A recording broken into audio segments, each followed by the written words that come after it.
Buenas tardes a todos y a todas. Buenas tardes desde España. También buenos días para aquellas personas que nos están siguiendo al otro lado del charco por el streaming.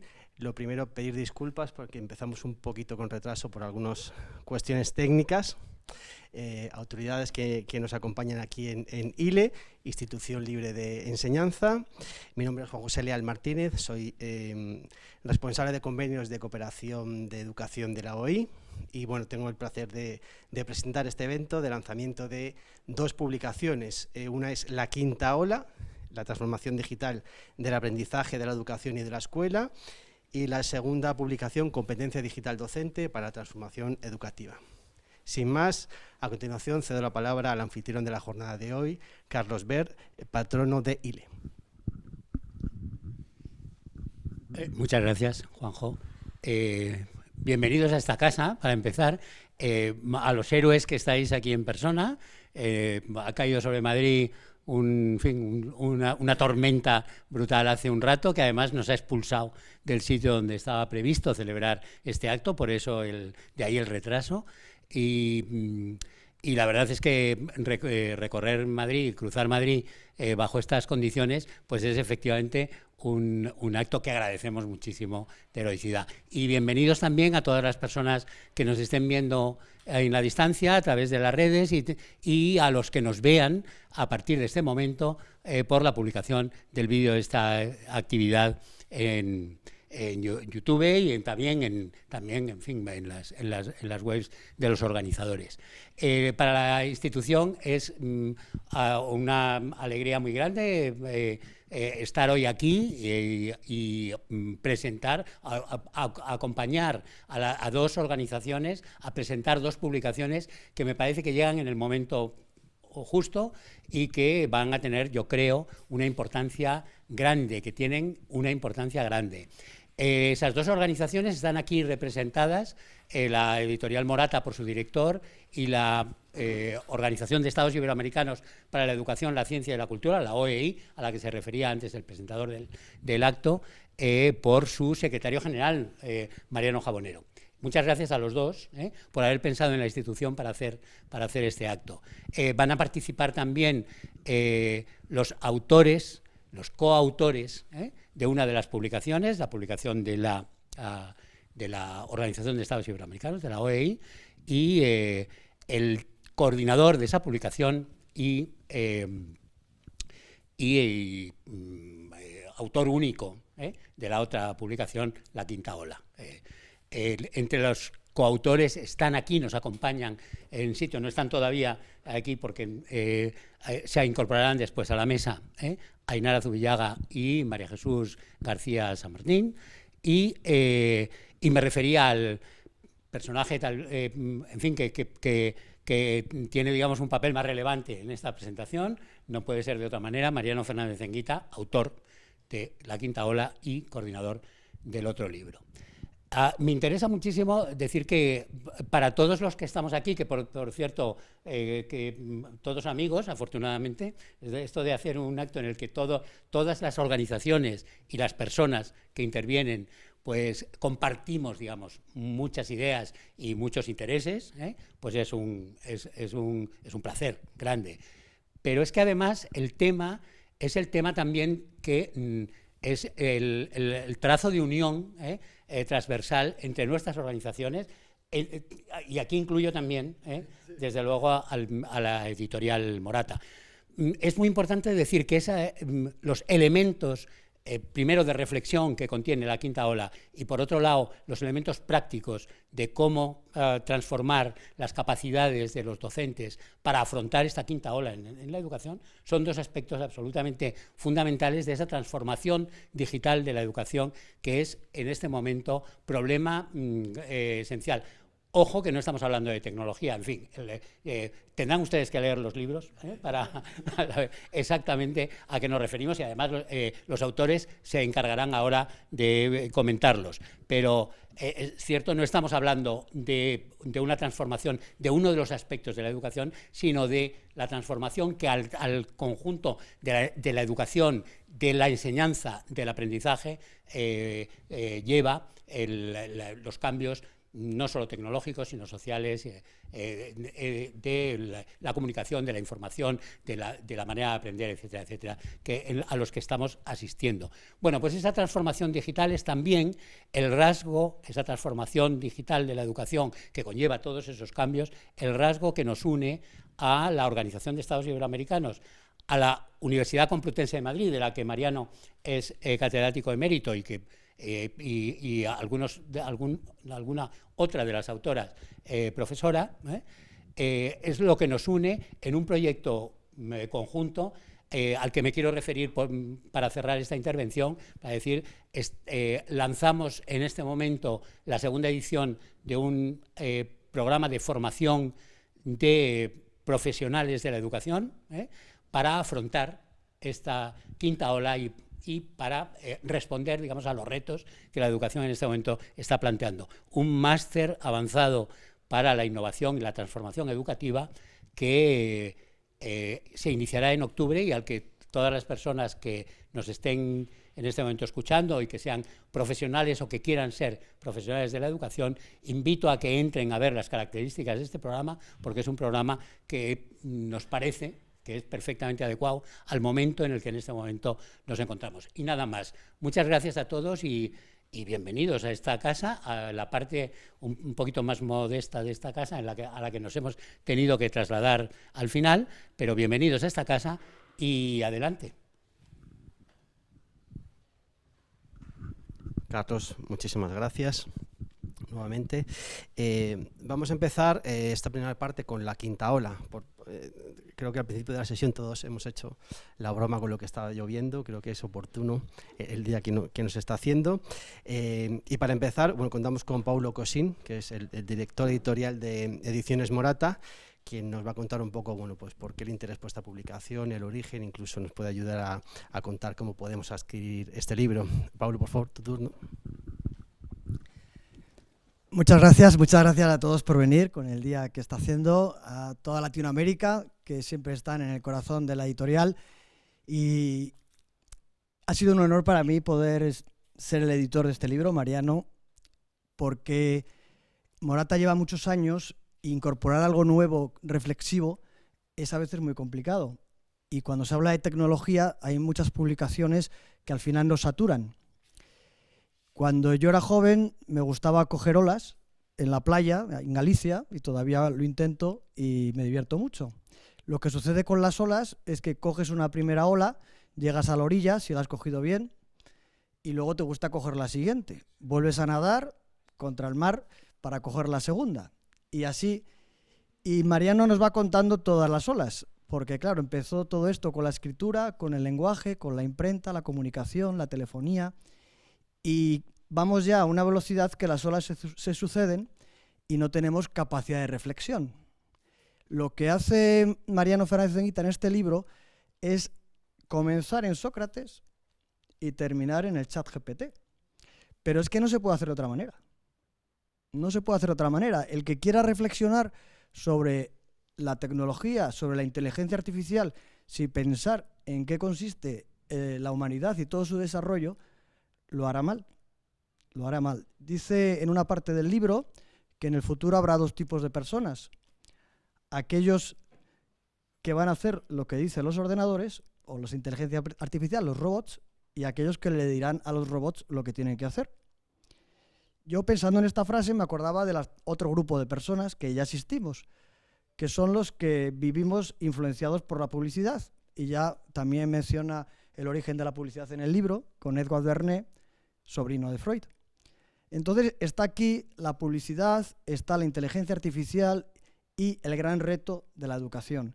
No podemos plantearnos un reto educativo si no pensamos en todo lo que hay por ahí, desde el principio.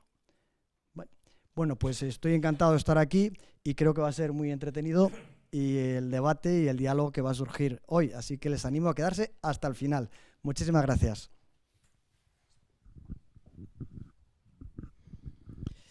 Pablo, muchísimas gracias. Vamos a continuar en esta ocasión con Mariano Fernández Zenguita. Como os ha dicho anteriormente, él es el autor del libro La Quinta Ola, la transformación digital del aprendizaje, de la educación y de la escuela, y también le tenemos en calidad de coordinador del libro de competencia digital docente para la transformación educativa. Entonces me vais a permitir, por favor, tengo una breve reseña del currículum. Mariano es catedrático emérito de Sociología en la Universidad Complutense de Madrid, coordinó el doctorado de Educación, dirige el máster avanzado en Investigación y Transformación Educativa, que se ha mencionado también, de la Universidad Complutense de Madrid, ILE y la OI, que se llama Maite. Diseñó también el proyecto de innovación Hiperaula y fue director del Instituto Nacional de Administración Pública, de INAP. Y bueno, también en su página web vais a ver un sinfín de innumerables publicaciones que tiene. Sin más, Mariano, por favor, sobre la quinta hora. Muchas gracias. Muchas gracias, Juanjo.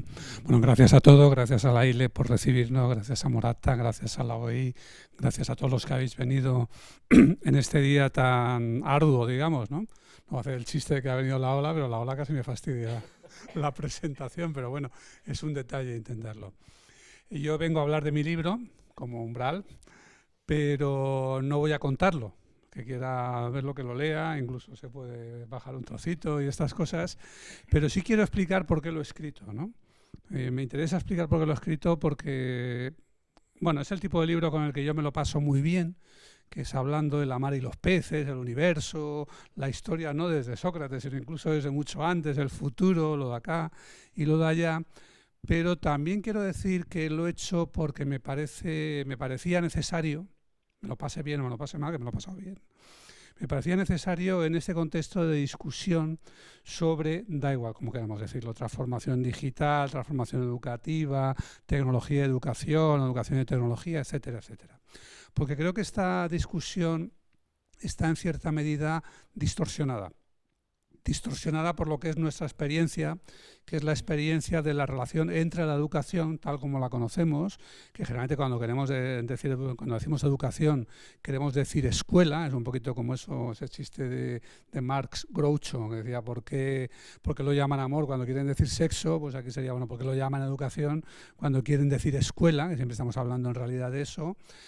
Pero me parece que es una discusión, un debate que viene en gran medida mediatizado por lo que son las limitaciones de nuestra experiencia. Es decir, por lo que hemos vivido nosotros, los que estamos en el mundo educativo, por lo que vivieron los que nos formaron, por hasta dónde llegan los libros que leemos, etcétera, ¿no? Y esa experiencia, sea directa o vicaria, nos lleva a esta permanente contraposición. La educación por un lado, la tecnología por otro. Es buena, es mala, nos vale, no nos vale, a veces sí, a veces no, etcétera. Y lo que trata de explicar el concepto de quinta ola, que veréis por ahí otros libros que se llaman La Cuarta Revolución, la Quinta, la Tercera, depende cómo cuente uno, puede contar con las revoluciones industriales, puede contar desde la imprenta, puede contar desde que hay escuela, por tanto desde la escritura. Yo he querido contar en general, digamos, los encuentros y desencuentros entre la comunicación y la información de un lado y el aprendizaje y la educación del otro, más todo lo que traigan detrás, me da igual que los nombres que les pongamos, ¿no? Y creo que se puede argumentar, y es lo que me parece importante aquí, que la educación, aunque ha tenido a su vez un peso reflejo sobre la comunicación, la información, etcétera, en gran medida ha venido posibilitada y dictada por esta. Se habla mucho de educación, de aprendizaje, a veces lo hacemos indistintamente, pero cuando entramos en educación y miramos hacia atrás, pues podemos ver que los animales aprenden, las plantas aprenden, según los biólogos, no voy a entrar en la discusión, las máquinas aprenden, por supuesto, y las personas aprenden, ¿no? Pero ¿educar quién educa? Pues educar no educa casi nadie. Se puede discutir si un delfín, un mono, tal hacen alguna cosa que podría parecerlo, pero educar, lo que se dice educar, solo educan los seres humanos. ¿Desde cuándo? Bueno, mi hipótesis, que tampoco voy a entrar a discutirlo porque esto no es para paleontólogos, ¿no?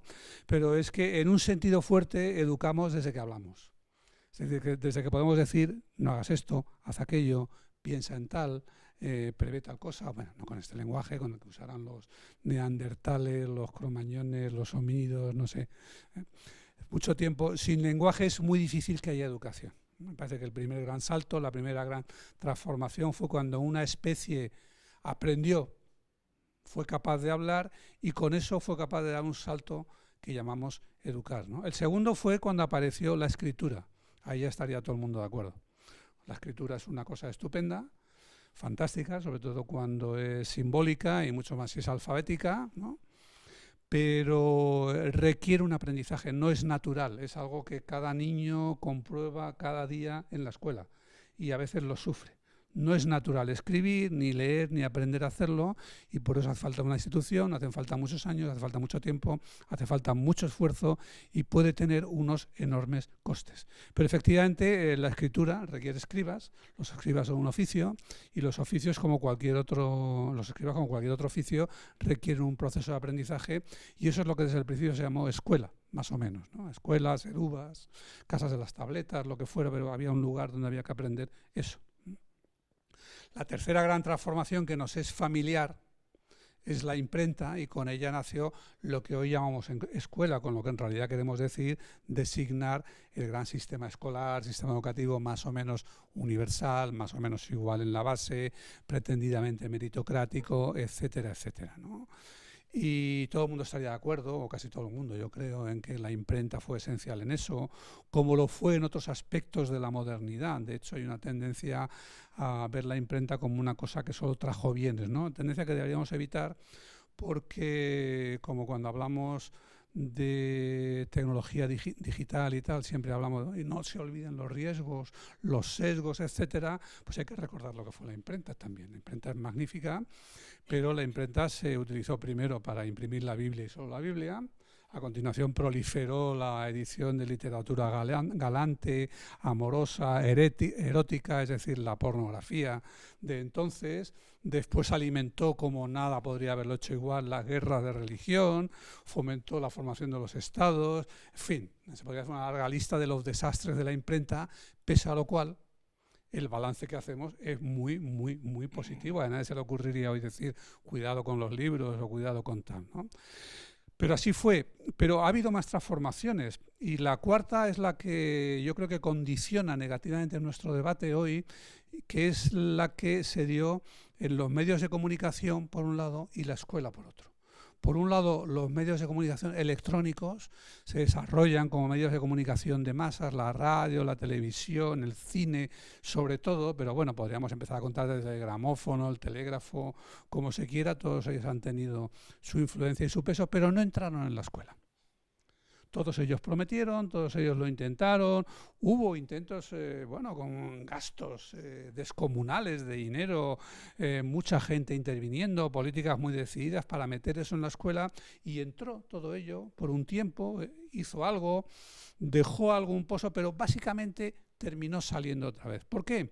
No porque no fueran tecnologías poderosas, que eran muy poderosas, sino yo diría porque llevaban al paroxismo el problema que ya arrastraban la imprenta y el libro, que es que estas tecnologías ampliaron la educación, la hicieron llegar a mucha más gente, pero la hicieron cada vez más y más unilateral. El libro, la escritura, como decía Sócrates, era ya unilateral, no responde. El libro responde menos, el libro de texto con perdón todavía menos, porque está hecho y acotado y perfectamente programado para los niños y para los profesores, pero claro, la televisión, la radio y tal no es que no respondan, es que ni paran, siquiera no puede uno ni decirles espera que no he entendido y cosas por el estilo. Entonces esas tecnologías no formaron a varias generaciones en una manera de ver la educación y la tecnología, y es que era más o menos que no podían entenderse. Y yo creo que esa precaución es la que hoy todavía se vive en gran medida respecto de la tecnología digital. Lo que pasa es que la tecnología digital trae otras cosas. Esa es más o menos la otra mitad de mi libro, es tratar de entender qué representa la aparición del hipertexto, del hipermedia, de la hiperrealidad, después de los hiperespacios, etcétera, es decir, los nuevos espacios flexibles, modulables, etcétera, en el mundo educativo, la reorganización de tiempo y espacio, o qué significa ese pequeño artilugio que todos llevamos, que almacena información sin fin, que la procesa él mismo a velocidades increíbles, por lo menos para ciertos aspectos, y que además se conecta a todo lo conectable, y con ello nos conecta a más gente, a más instituciones, aumenta la capacidad de procesamiento, aumenta la información contenida, en fin, lo dispara todo, ¿no? Y por lo tanto abre una bueno, una enorme panoplia de posibilidades. Y además es interactivo. Es, digamos, pedestremente interactivo desde el principio, porque responde cuando lo tocamos con el dedito, etcétera, pero llega a ser muy interactivo, que es lo que estamos viendo hoy, ¿no? Esa alucinación humana, no la otra, que nos produce a todos manejar ChatGPT, es que conversa muy bien. Conversa muy bien, hace barbaridades. Hace un par de días, el New York Times informaba del caso de un pasajero de Avianca que demandó a la compañía porque le produjeron una lesión en la rodilla con el carrito y tal y tal. Bueno, llega la cosa a juicio, llega el abogado del pasajero, presenta los casos en que se basa, en la jurisprudencia en que se basa su caso, bla, bla, bla, y la defensa de la otra parte, que es la empresa, y el juez empiezan a revisar los casos y no los encuentran. Y todos los casos eran falsos, inexistentes. ¿Qué había hecho? Un abogado con 30 años de experiencia había ido a ChatGPT, le había pedido que le formulase el caso, se lo formuló muy bien, se lo inventó por completo, le dio todas las referencias a fulanito contra Montana, menganito contra no sé qué, etcétera, etcétera, y era todo falso. Pero lo dijo con tal poder de convicción que era una perfecta conversación. Yo nunca prepararía un caso con eso, nadie debería, y ha dicho el abogado que no lo volverá a hacer jamás, aunque de todo modo es probable que le cueste su carrera después de 30 años, pero claro, no es lo mismo eso que hablar de las lagartijas o de cómo se conjuga un verbo, etcétera, etcétera, y por lo tanto vamos a ver en los próximos años, yo creo, como ya, la aparición de nuevas y nuevas iniciativas, pues más acotadas, más controladas, con menos pretensiones que la de ser vista como una inteligencia general, que no lo es, porque nos pasa de ser modelos predictivos, pero vamos a ver cada vez más tecnología entrando en la educación. Y no debemos verla como la televisión. Debemos verla como una cosa que efectivamente puede incorporarse ahí, yo diría, no ya como inteligencia artificial, sino como lo que quiso ser muchas de estas iniciativas desde el principio, quisieron ser, que es inteligencia aumentada. Es decir, la posibilidad de emplear medios, igual que empleamos una carretilla para cargar o un martillo para clavar, pues podemos emplear esa tecnología digital para aprender, para enseñar, para educar y para muchas cosas. No digo más porque para eso está el libro, ¿no? Pero bueno, pues muchas gracias a todos por estar aquí y bueno, pues que estamos abiertos luego a hablar más de estas cosas más concretamente.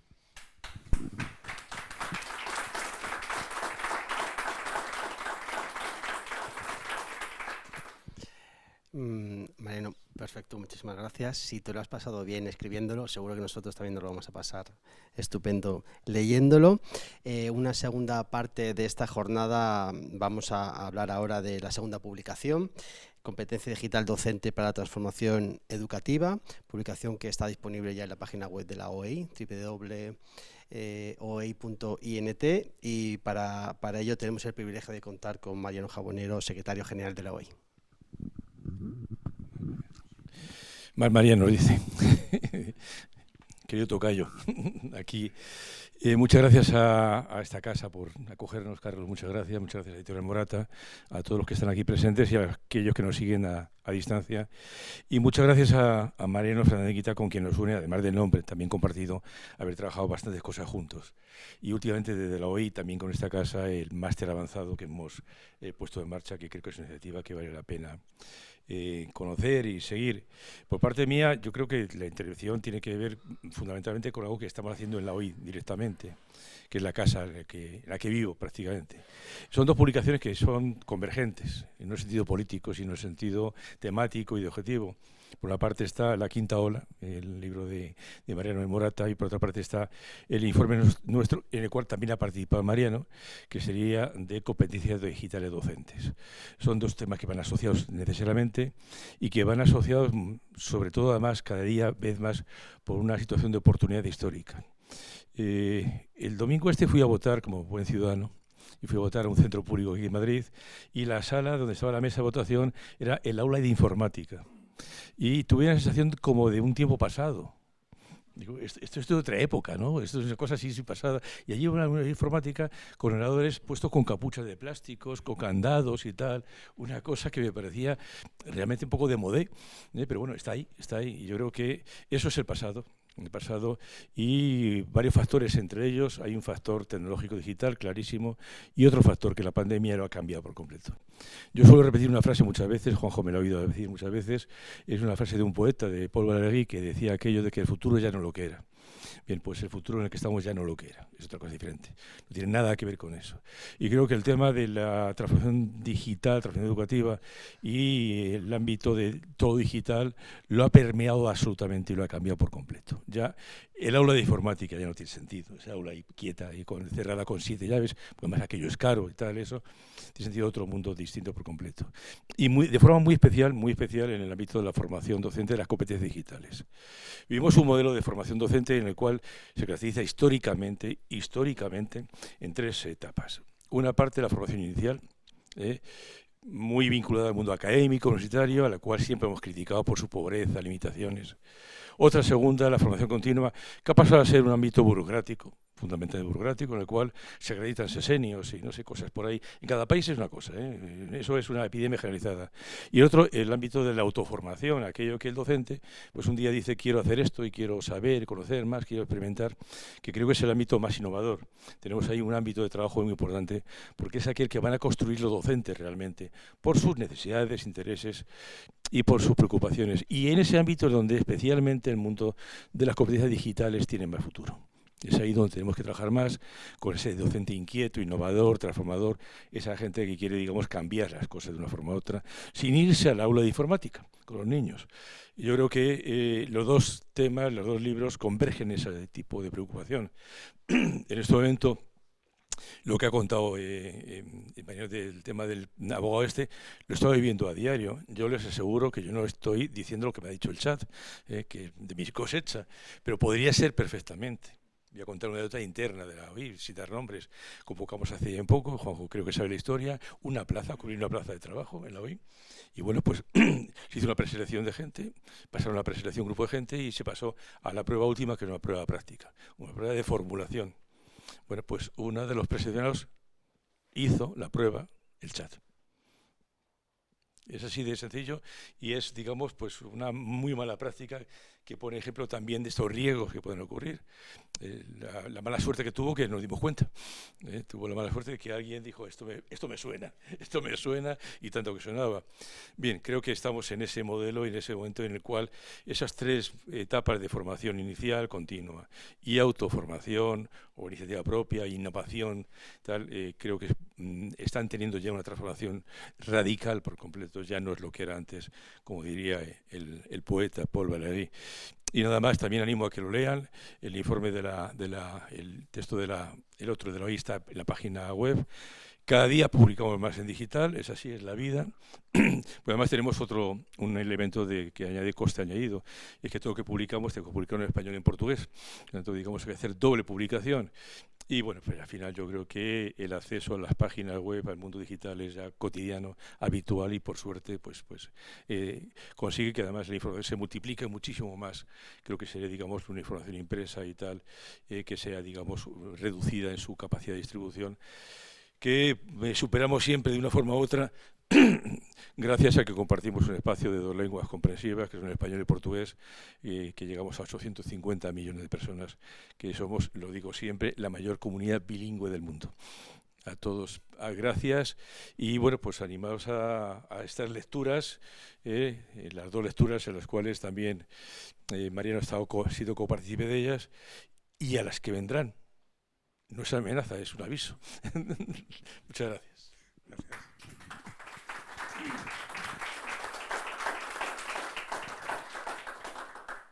Muchísimas gracias, secretario. Ahora pasaríamos a una parte final en la que continuamos hablando de esta segunda publicación. La intención es abrir un espacio de reflexión. Y también, bueno, pues vamos a dar, después, posiblemente propiciaremos un debate con el público que ha venido asistente hoy, el cual tenéis un mérito inmenso, así que por supuestísimo que os daremos una ocasión para poder participar.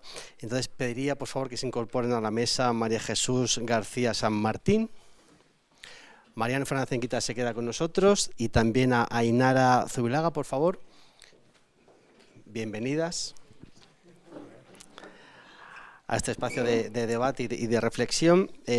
María Jesús García, ella es coordinadora del área y trabaja actualmente en la Secretaría de Estado de Digitalización e Inteligencia Artificial. Y a mi izquierda, Ainara Zubilaga, directora de Educación de la Fundación Cotec para Innovación y también profesora de la Universidad Complutense de Madrid. Ruego también una disculpa, una de las autoras de uno de los capítulos, Denise Baillán, que hoy no podrá acompañarnos presencialmente en esta sesión.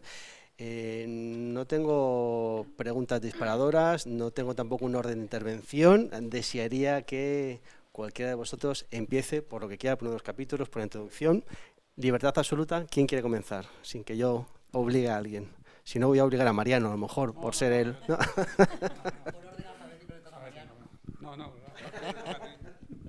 Bueno, muchas gracias. Muchas gracias por la invitación, por venir. Veo por aquí algunas caras que han sido parte de mi vida profesional en el pasado, al igual que Mariano Fernández Enquita, al cual agradezco mucho que estéis aquí, Félix y Antonio y bueno, más personas que hay por aquí.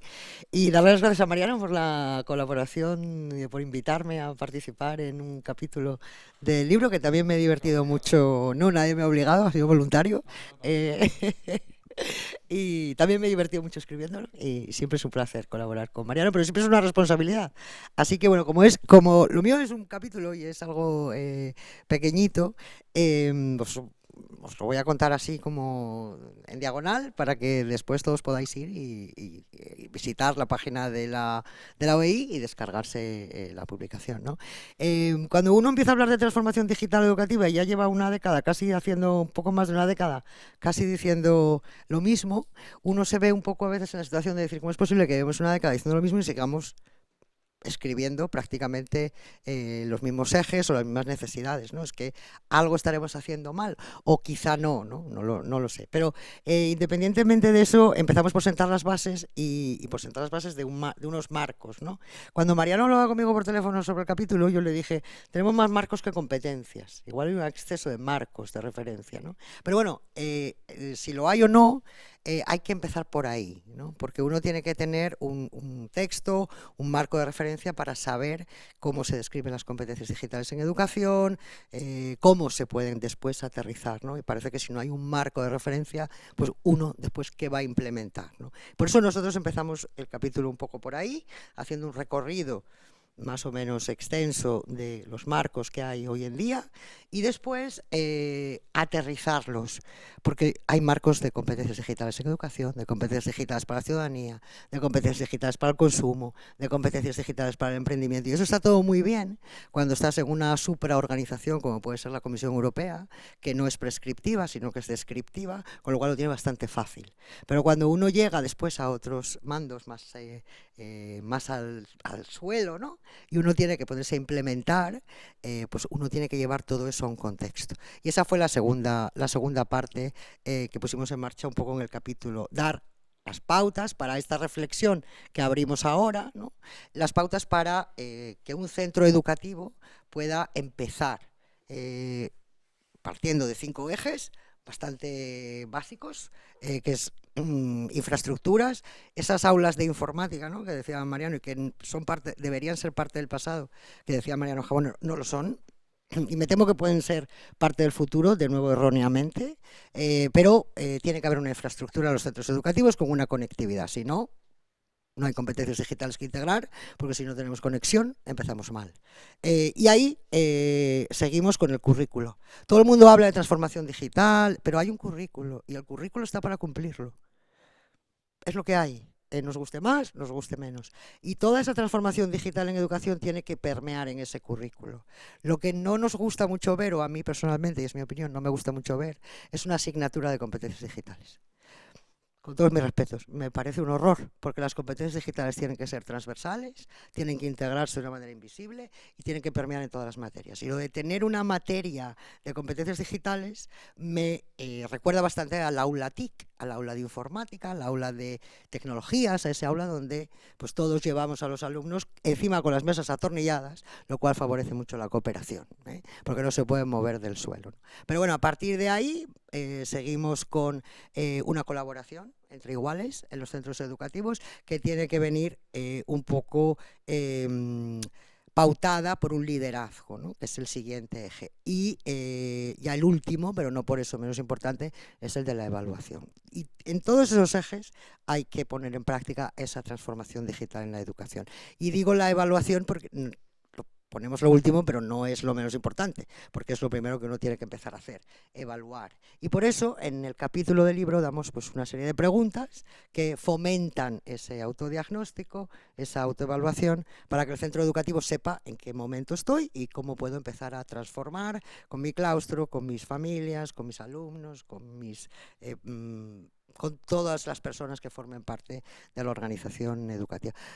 Tiene alguna parte más el capítulo, pero ya no vamos tampoco a hacer spoiler, pero sí que también se habla de la famosa inteligencia artificial y de cómo deberíamos nosotros enseñarle a la inteligencia artificial, igual que nosotros aprendemos de la inteligencia artificial, pues la inteligencia artificial igual puede aprender de nosotros, ¿no? Y cómo podría cambiar realmente, transformar la escuela, como dice Mariano, en muchos aspectos, empezando por la evaluación.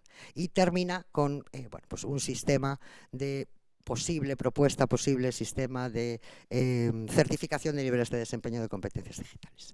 Y hasta ahí podemos leer.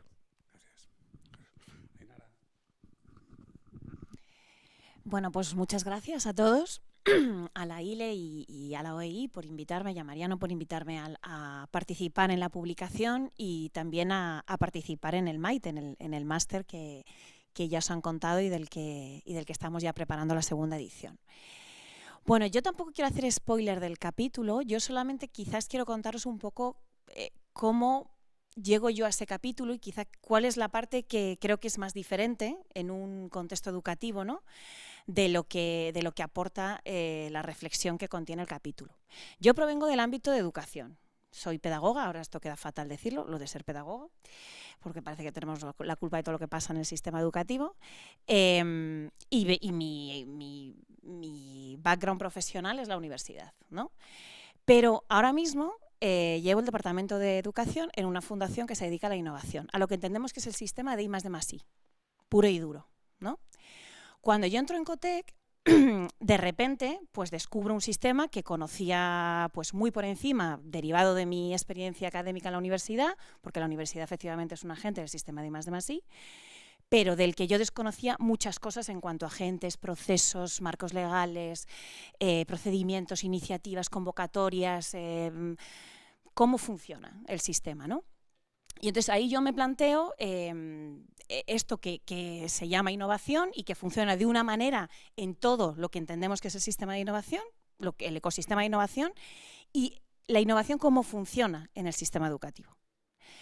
Y entonces, cuando empiezo a comparar y analizar, me doy cuenta de que hay bastantes diferencias en cómo funciona la innovación en el sistema de I+D+I y cómo funciona la innovación en el sistema educativo, ¿no?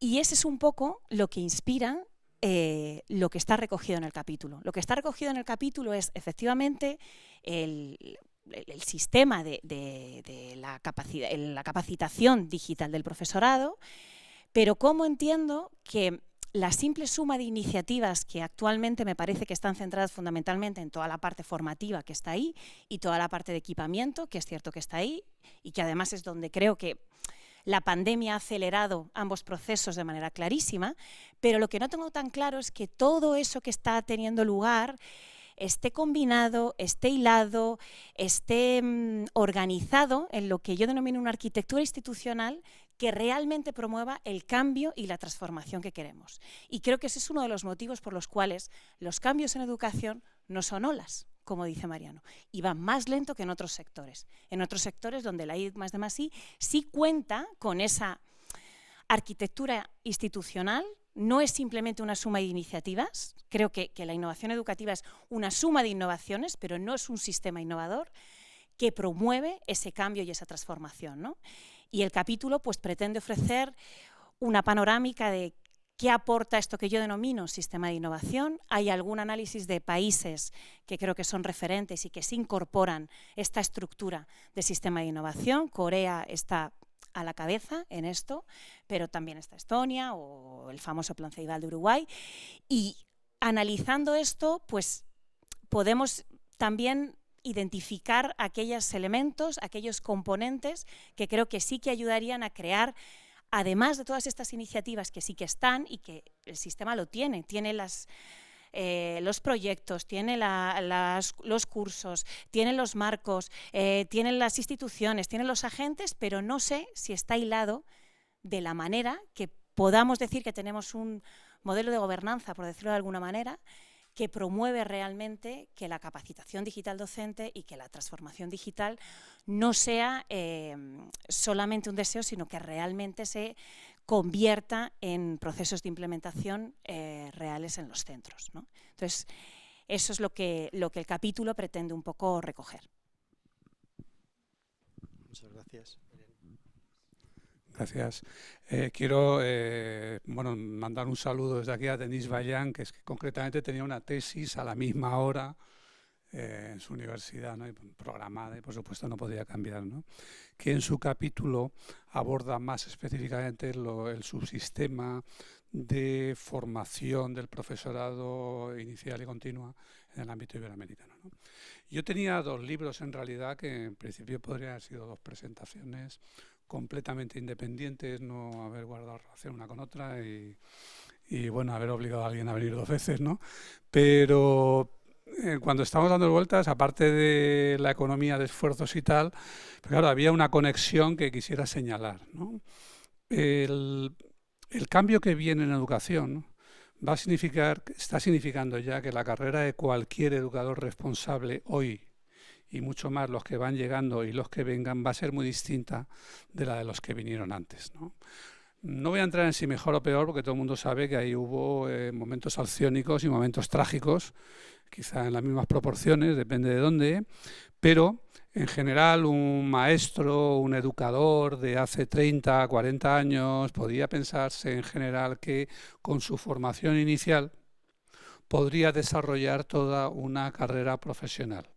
Luego eran gente inquieta, que leía mucho, incluso que escribía, que hacían cosas, etcétera, etcétera, no se paraban a mirar, pero en principio la formación inicial era un núcleo suficiente. Nada de esto va a seguir sucediendo, nada de esto sucede ya. Hoy cualquier persona que se incorpore al mundo educativo va a tener que una y otra vez formarse, incluso es lo que no me gusta decir, pues se dice tanto desaprender para volver a aprender y estas cosas, ¿no? Y eso puede parecer duro. Y puede ser muy distinto de la idea de una vida plácida, etcétera, pero yo creo que tiene también sus ventajas. Yo pienso a veces que mucho del descontento del profesorado que hay, y lo hay, y no es que esté de acuerdo ni que me parezca justificado, pero es obvio que lo hay, y que lo hay ampliamente, viene de que no sentir una misión. No tener la idea de que se está haciendo algo realmente importante. Quizá porque no se está haciendo algo importante. Quizá porque muchas de las cosas que se están haciendo se pueden hacer fuera. Quizá por esa sospecha que muchos profesores tienen de que, bueno, los alumnos están mitad ahí para aprender y mitad porque están custodiados y más seguros, etcétera. Quizá porque no se sienten seguros, firmes frente a ellos. Quizá porque no saben qué se añade. Quizá porque sienten que mucho de lo que enseñan ahí se puede aprender fuera.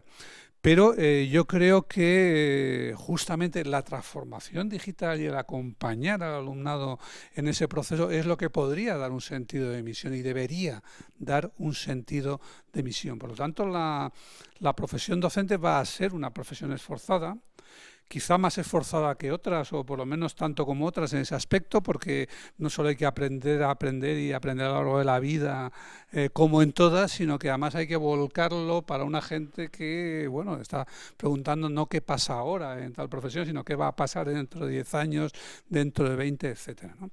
Y eso obliga, no obliga a ser una supermujer o un superhombre, obliga a pensar de otra manera la educación y el lugar del educador.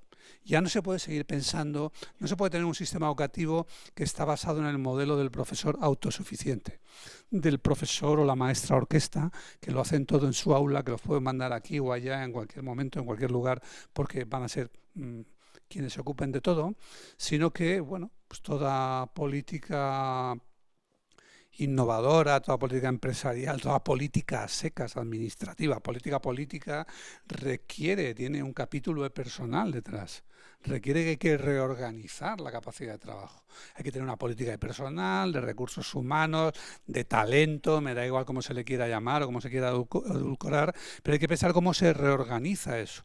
Y para mí una parte esencial de esa reorganización, de ese ponerse a la altura, es lo que he llamado en el libro, pero bueno, no lo he inventado, cibordocencia, es decir, hay que acostumbrarse a enseñar, como hay que acostumbrarse a aprender con máquinas, algoritmos, etcétera, y con ello, y sin duda más importante, es la codocencia. Es decir, que no podemos capacitar a todo el mundo en todo al mismo tiempo y rápidamente. Tenemos que contar con que distintos profesores tendrán distintas capacidades, entonces si podemos formar equipos que estén en el aula mejor, si no dependemos de qué equipo está en el aula, sino que podemos contar con los otros mejor todavía. Entonces todo esto nos lleva al problema de la capacitación, de la formación y por lo tanto de cómo impulsar las competencias docentes, que al fin y al cabo es el mismo problema de siempre, ¿no?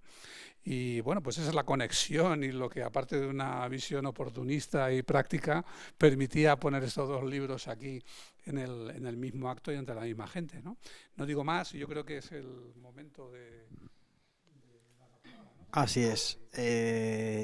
Yo aprovecharía entre el público asistente, teniendo 3 pedazos de expertos como los que están en esta mesa, les haría una pregunta, pero no como una pregunta que les comprometa incluso. O sea que la pregunta del millón, aprovechando quién está aquí. Entonces, quien se atreva, de verdad que sois bienvenidos, me levantaría, le cedería el micrófono para que nos escuchen en streaming. Y si no, empezaríamos ya a estar perfecto. Pues me levanto para que te escuchen la pregunta como quieras. Bueno, buenas tardes, por romper el hielo nada más. Y muchas gracias por el libro, muchas gracias por todo el informe también y gracias también por lo que estáis comentando. La pregunta que estabais hablando de la codocencia y ciberdocencia, a mí me surge la siguiente y es, ¿pero tendremos alumnos? Alumnos pequeños, porque alumnos mayores vamos a ser toda la vida los que estamos aquí formándonos, el aprendizaje continuo va a ser así y de hecho seguimos aprendiendo, pero la pregunta es, hemos hablado de Corea del Sur, 65 millones, menos de 200.000 nacimientos al año es un tema complicado. Italia por primera vez en su historia desde la unificación de Garibaldi 300.000, bueno, un poco más de 300.000. España dentro de 3 años a un 1,2% llegará a menos de 300.000 alumnos, cuando en el 2008 estábamos en 518. La codocencia a mí es que me parece convergente, porque ¿qué queremos? ¿2 clases de 10 alumnos es posible con un profesor o preferimos una clase de 20 con 2 profesores? Yo prefiero una clase de 20 con 2. ¿Cuál es el reto? Es, aparte de todo esto que estamos hablando, no es que va a haber niños o no va a haber niños, me explico, ¿no? O cómo vamos a vivir una educación de menos de 18 con menos de 300.000 alumnos o 270.000. Bueno, su opinión, comentario, no hay respuesta, pero bueno. Pues mínimo una palabra voy a dar a nuestros expertos. ¿Quién se atreve? Esto, como te diría un economista, hay un mercado interno y otro externo. Quiero decir que la tasa de natalidad es muy baja. No es tan baja, quiero decir, ya hace mucho tiempo que es baja en España, hace mucho tiempo que no, pero la escuela ha seguido un vaivén justamente por la inmigración. Entonces, bueno, tenemos alumnos aquí, bueno, quizá no muchos aquí. De todos modos, el problema de los muchos alumnos, que a un profesor siempre le parecen muchos, yo siempre he dicho que las ratios dichosas no son la solución para nada, sino más bien incluso la fuente de la frustración. Es decir, que un profesor al que lo pasan de 20 a 18 alumnos cuesta un dineral y no cambia prácticamente nada, ¿no? Mientras que la codocencia, el hecho de tener 2 profesores con 20 alumnos en vez de 1 con 10 es radicalmente diferente, ¿no? Pero bueno, no es tema para hoy. Pero creo que efectivamente tendremos alumnos que si no vienen de un sitio vendrán de otro. No tenemos por qué pensar solo en España, sino hoy tenemos un día iberoamericano y allí las tasas de natalidad son todavía no sé si afortunado o desafortunadamente, porque esa es otra discusión ambiental, pero en general son más altas en ese aspecto, afortunadamente más altas. Y en todo caso, la colaboración con las máquinas y los algoritmos, es decir, la ciberdocencia y la codocencia, yo creo que son opciones de ya. Es decir, lo que pasa es que encajan muy mal con los miedos docentes, que son el miedo a la gran sustitución o el gran reemplazo por las máquinas, los robots o los profesores estrella, y encajan muy mal con una cultura muy individualista en la que uno se ha acostumbrado a estar solo en el aula y ha terminado pensando que es mejor porque si me vieran y tal, pero yo cada vez que he hablado con alguien que ha entrado en otro me ha dicho pánico los 5 primeros días y encantado desde entonces, ¿no? Yo creo que habrá alumnos y alumnas, no me cabe la menor duda, más o menos, ¿no? En mayor o menor medida, pero a mí no me parece que es una cuestión de números, a mí me parece que esto es una cuestión de cambio de actitud, de cambio de paradigma. Efectivamente, 20-18 te va a dar igual, incluso si me apuras 30-20 también, porque puedes empezar a implementar metodologías activas como el cooperativo, etcétera, etcétera, que te viene mejor tener 30 que no 10.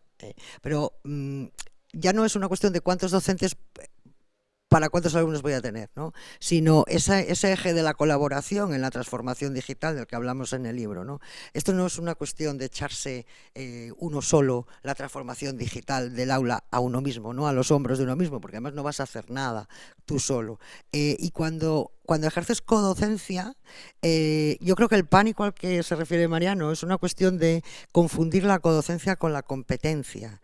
No es eso, no estás compitiendo con el otro docente, sino que estamos aprendiendo entre iguales y estás enseñando entre iguales, pero además es que estás acompañando a los alumnos en aquello que tú mejor puedes hacer, porque todos no vamos a ser buenos en todo, menudo aburrimiento. Entonces, ese cambio de paradigma de pasar de esa enseñanza transmisiva a ese aprendizaje, ¿no? De dejar de hablar de formación para hablar de aprendizaje, y ese cambio de paradigma en el docente. Yo no lo sé todo y no pasa nada si el alumno me ayuda, no pasa nada, especialmente con todos los cacharros, perdónenme la expresión, pero bueno, hay gente que llevamos 30 años, somos de los inquietos, ¿no? De los que llevamos, los que decía Mariano, que llevamos 30 años de carrera profesional y somos de los inquietos. La formación inicial que nos dieron como docentes nos sirvió. Bueno, pues algo nos serviría, aunque solamente fuera para acceder a la carrera profesional. A partir de ahí, pues hemos ido autoaprendiendo, ¿no? Pero si tienes otro docente que sabe muchísimo más de otra cosa y les puede acompañar y tú puedes hacer algo más con ellos y les puedes guiar y les puedes mentorizar, va a ser bastante más rico independientemente de que tengas 18, 2 o 3 o lo que sea.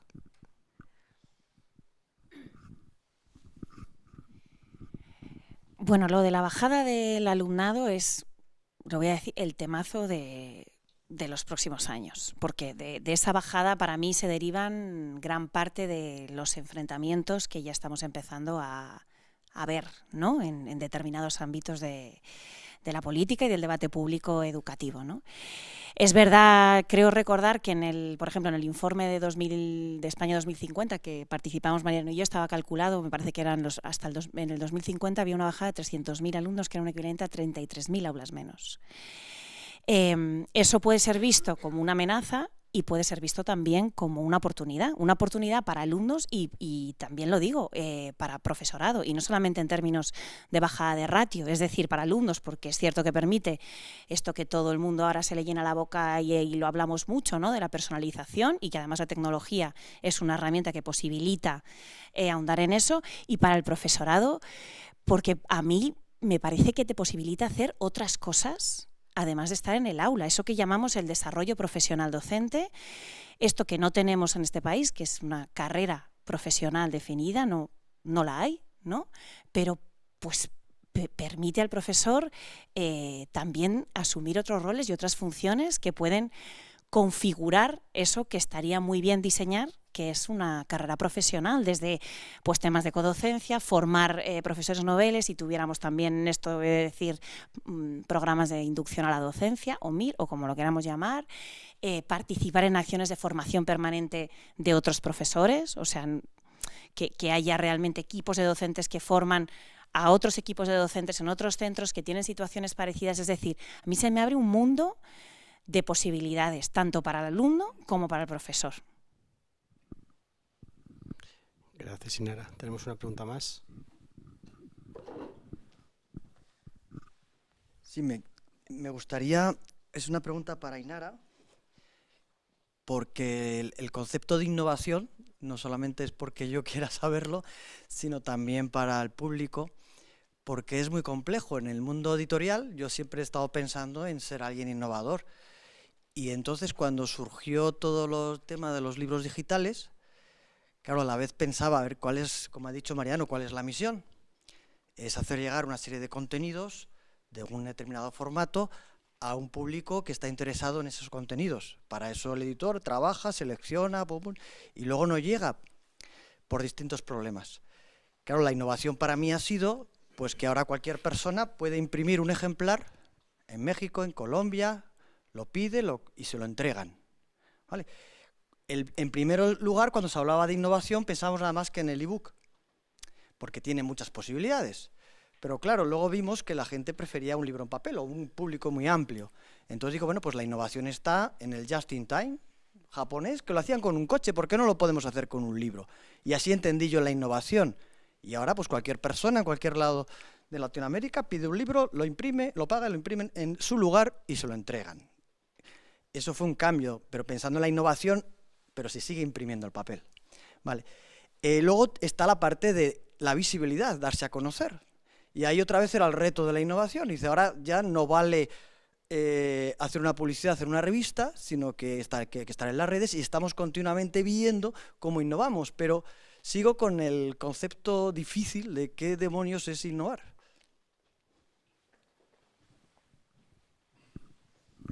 Gracias, Pablo. Esta pregunta traía nombre y apellidos. Pues mira, yo voy a vender mi libro, en este caso en mi organización. Nosotros cuando en Cotec hace unos años nos replanteamos lo que era la innovación, y Cotec venía de la I+D+I más rancia y tradicional, he de decir. Para nosotros innovación es todo cambio, no solo tecnológico, basado en conocimiento, no solo científico, y que genera valor, no solo económico. Es una definición clara, corta, y creo que aplica a muchos ámbitos. Aplica al ecosistema de I+D+I y aplica al ámbito educativo. Es cierto que yo en este análisis de comparativa, ¿no?, de los marcos teóricos de lo que es la innovación, que nunca había leído pues a Frascati y todos estos que los ingenieros y los que se dedican a la I+D+I pues me han ido enseñando. Claro, en el sistema de I+D+I, definir la innovación es una cosa más sencilla, más clara, suele estar orientada a mercado, tiene unos indicadores medibles, cuantificables. Esto en educación se cae.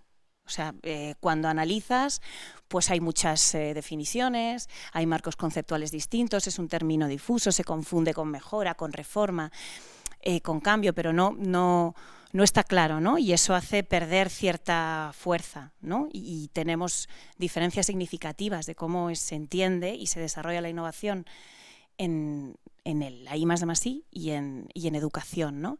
Pero también, bueno, esa comparativa y ese intento de exportar, ¿no?, o de analizar cómo funcionan en los dos sectores, y también, ojo, aprender del educativo para el otro, porque ahora hay un montón de esto que se denomina innovación social que ni la propia OCDE sabe definirla. O sea, es un problema serio incluso para las cabezas más ingenieriles, O sea, que aquí no es que nosotros lo estemos haciendo mal y los otros lo estén haciendo muy bien, O sea, pero bueno, sí es complejo. Entonces yo te remito la definición de Cotec, que es bastante didáctica, creo. Gracias. Una cosa de innovación para libreros y editores. No, es que a mí me llamó mucho la atención. A ver, todo el mundo recuerda que ARPANET era un dispositivo militar y de ahí nació Internet, que el post-it se inventó buscando un pegamento irrompible, etc. Es decir, a veces las innovaciones no van por donde creemos que van a ir, sino que aparecen sobre todo con los usos que la gente va haciendo de otras cosas, ¿no? Cuando yo me puse a estudiarlo, el hipertexto, que me parecía que estaba en el centro del nacimiento de Internet y tal, Claro, una de las cosas que uno ve es que hubo un momento en que una pequeña colección de novelistas, artistas y tal se lanzaron a escribir novelas de hipertexto y todavía estamos en ello, es decir, todavía hay gente intentando hacer ese tipo de cosas, novelas con SMS y tal, y no van a ninguna parte. Porque hay cosas, yo creo, para las que seguiremos buscando que un editor nos haga una buena selección, una buena curación y nos asegure que eso es una buena novela o tal, ¿no? Ahora, por ejemplo, en el ámbito académico, la mayor parte de las innovaciones o muchas de las innovaciones que se han hecho justamente en el libro en papel, en gran medida para los académicos o para lo que en su mundo era la República de las Letras, es decir, los índices cruzados, el sistema de Odlet, todas esas cosas. Claro, a mí el hipertexto me encanta porque yo creo que de hecho los universitarios pues ya trabajamos sobre todo en digital, porque es muchísimo más cómodo pinchar aquí, ir para allá, comprobar, verificar, etcétera, etcétera. Entonces, claro, hay públicos distintos que buscan cosas distintas. Decimos el libro, el códice, bueno, pues tiene mercados diferentes, en algunos de los cuales se seguirá apreciando sobre todo ese formato en el que empiezas por la página 1, terminas por la última, huele bien, es bonito y además decora las paredes estupendamente, y en otros donde vas corriendo rápidamente sobre muchos textos, viéndolos en parte, etcétera, pues preferirás el digital, ¿no? Pero la innovación en ambos casos, viene sobre todo muchas veces del uso. De los usos que encuentra la gente, que encuentran los colectivos o distintos tipos de población, distintos tipos de usuarios en las cosas que se les echan, como los SMS, que tampoco habían nacido para eso, etcétera. Gracias. Tenemos una pregunta. No, estamos en tiempo. Lo único que voy a decir, en ocasiones, por el tema este de protección de datos, si el público quiere, no se le enfoca, pero si no hay ningún problema, te puedes venir incluso aquí a hacer tu pregunta o yo me acerco como quieras. Perfecto. Pues nada, buenas tardes. Muchas gracias por la presentación. La verdad son dos obras muy interesantes y precisamente que desde el inicio ya se comentaba, ¿no?, toda esa transformación que está llevando la transformación digital en la transformación misma del espacio, ¿no?, en la educación, en el aula, en las relaciones también de los mismos agentes de la educación, ¿no?, que se hablaba y además han hablado de un concepto, ¿no?, el acompañamiento, ¿no?, que ya no se habla, ¿no?, de una relación más vertical. Entonces, yo quería sobre todo que me ahondaran en lo que es, hay un cambio de rol en los docentes, ¿no? Pero también entiendo que hay un cambio de rol entre el alumnado, especialmente los niños, niñas y adolescentes, ¿no? ¿Cuál es ese, digamos, esta nueva dinámica lleva a que precisamente se deje ver esa capacidad de agencia en el alumnado? ¿Cómo se da o cómo lleva esta transformación digital al tema de estos nuevos roles? Muchas gracias. ¿Alguien se atreve? De hecho, creo que está en el libro, además. O sea, que vuelvo a recomendar la descarga. De hecho, hablábamos precisamente en ese capítulo, cuando uno de los ejes sobre los que yo pienso que pivotan la transformación digital es esa colaboración y es el liderazgo entre iguales. Y cuando hablamos de liderazgo entre iguales, no solamente hablamos de liderazgo entre docentes o entre las personas que forman un claustro, sino de liderazgo entre el alumnado también. Y esa codocencia de la que tanto hablamos también se puede transformar en un coaprendizaje de los alumnos, entre alumnos, entre iguales. Y además es que pienso que lo van a necesitar. Últimamente se está hablando mucho, sobre todo después en esta época post-pandemia, de ese bienestar emocional, ¿no?, del alumnado. Y eso también está muy relacionado con ese cambio de paradigma en el coaprendizaje y con ese cambio posible de rol del alumnado. Si tú le das voz, y ahí también va a entrar la personalización del aprendizaje de la que hablaba Ainara, cada uno va a tener un ritmo de aprendizaje, una manera diferente de aprender. No todos vamos a aprender lo mismo, ni de la misma manera, ni con las mismas preferencias. Y ahí va la personalización. Y eso va a cambiar el rol de la manera que aprende cada uno. Pero si yo soy capaz de, y ahí entrará también la inteligencia artificial y ese análisis de los datos, ¿no?, de los alumnos, que pueden cambiar muchas cosas. Si yo soy capaz de saber realmente qué necesidades de aprendizaje tienen mis alumnos y me puede ayudar en esas tareas tan repetitivas de robóticas, ¿no?, que hay la inteligencia artificial, y puedo personalizar el aprendizaje en función de lo que cada uno necesita, voy a estar fomentando ese cambio de rol. Y voy a fomentar ese liderazgo entre iguales del alumnado, no solo el nuestro, que también, ¿no? Como docentes, pero del alumnado. Y eso va a potenciar otras competencias, no solo las digitales. Aquí nos centramos en las competencias digitales para transformar digitalmente la educación, pero la educación hay que transformarla de muchas otras maneras, ¿eh? No solo digitalmente. No sé si te respondo. Planteas es casi más un problema de organización que de tecnología, ¿no? En el que entra la tecnología, pero es sobre todo un problema de organización y es casi yo te tendría que recomendar mi libro anterior más que este, ¿no? Claro, porque el problema es que la escuela, el sistema educativo lo creamos organizando un tipo de escuela, eso implica un tipo de organización del espacio, del tiempo, de los contenidos, de la secuencia de actividades y también de las relaciones entre los alumnos, a disposición, que tan gráficamente se ve en un aula, de todos mirando al profesor, a los otros alumnos solo le ves la espalda, aquellos sistemas de los monjes que leer al mismo tiempo en silencio, moviendo los labios para decir, ahora sigue tú, estas cosas, claro, es un tipo de organización, ¿no? En la retórica del docente y de la pedagogía está hace mucho tiempo asumido que colaborar, trabajar en equipo, etcétera, es magnífico. Claro, luego es difícil. Y en alguna investigación, otra, me he encontrado con que los alumnos decían que lo que más odiaban era el trabajo en equipo. Claro, el trabajo en equipo tal como se lo organizaba muchas veces el profesor. No es el momento de entrar en eso, pero simplemente para entender que es un asunto difícil, no es simplemente llegar y ¡hala! Ahora colaboramos, etcétera, sino que es un problema que tenemos abierto, los profesionales, los alumnos, y que va a tener mucho recorrido, porque no es fácil abordarlo. Para no extendernos mucho, si lo hubiera, hay tiempo para una pregunta más. Y si no, cerraríamos hasta aquí. ¿Alguien se anima? Si no, ya terminamos. De acuerdo, pues nada. Muchísimas gracias. Estamos todos, hemos tenido bien, sin ningún tipo de inconvenientes. Y bueno, llegados a este punto de cierre, quería agradecer, bueno, por supuesto, a Ili, que por ser el anfitrión de la jornada de hoy y que nos ha demostrado cómo ha tenido una respuesta rápida e inmediata. Hemos estado a punto de cancelar el evento, así que el poderlo llevar a cabo finalmente significa... Ha sido una huida. No, pero enhorabuena, tenemos un plan B perfecto. Por supuesto a Ediciones Morata y también a la OI. Agradecer muchísimo, infinitas gracias a todas las personas que nos han aguantado empezar tarde, pero que han querido esperarnos y también se han quedado hasta el final para la retransmisión, y por supuesto al público asistente. Hasta aquí nada más. Muchísimas gracias a todos y a todas y esperamos vernos nuevamente enseguida. Gracias.